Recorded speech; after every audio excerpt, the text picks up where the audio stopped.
Good to have you with us. We begin this morning with more dangerous weather sweeping the country. Residents in a number of states down south are waking up to fresh storm damage. In Texas, the city of Temple declared a state of emergency after a reported tornado ripped through that area. There are reports of downed power lines, downed trees, and extensive property damage. And neighboring Arkansas was not spared. This video was taken in the city of Jonesboro. That area pummeled with strong winds, torrential rains, and hail. Meanwhile, residents in the hard-hit town of Greenfield, Iowa, are just beginning their long road to recovery, picking up the pieces after a tornado devastated that town on Tuesday. 4 people are dead, dozens more injured there. NBC News meteorologist Angie Lassman will tell you whether we can expect more severe storms for the Memorial Day weekend. We're going to get to her in just a moment, but we begin with NBC News correspondent Jesse Kirsch. He's in hard-hit Greenfield. Jesse, good morning.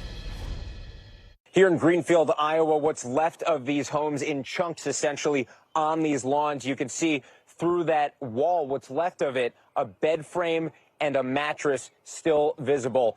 And these structures are actually more intact than some of the others in this community. Take a look here, right across the block, at what's left of this area. Piles of rubble, tree branches.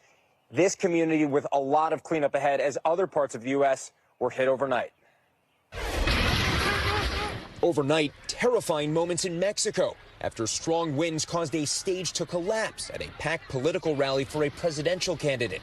You can see people running for cover as the massive structure, including a large video screen, came tumbling down onto the stage and on top of people in the audience. According to the local governor, at least 9 people are dead and around 50 are injured.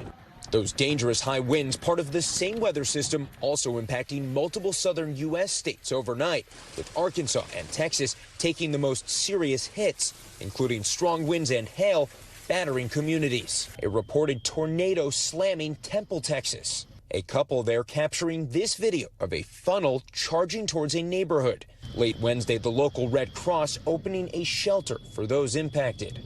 I'm glad to be alive. Meanwhile, the cleanup is underway in Greenfield, Iowa, after a deadly twister ripped through this small community on Tuesday. Officials say at least 4 people were killed, with more than 30 injured. The devastating storm tearing houses apart. Maggie Masker telling us her family would have sheltered right here if they were home. You just think like that's where your safe spot is, and it's not safe anymore. Never was. From above, you can see much of Greenfield reduced to rubble. It is just horrific. It's hard to describe until you can actually see it, the devastation. Officials say a local lumber yard became a makeshift hospital. I don't have words for it. I'm still in shock. I've never seen anything like this in my life. Mechanic David Griffith was living his dream, running his own auto shop before the tornado blew it away. A community of just over 2,000 now trying to rebuild as it grieves. This damaging weather continues having impacts. In Texas, there were more than 100,000 power outages being reported at last check this morning. And here in Greenfield, Iowa, with all of this cleanup still ahead, lives have been changed forever. Thanks for watching. Stay updated about breaking news and top stories on the NBC News app or follow us on social media.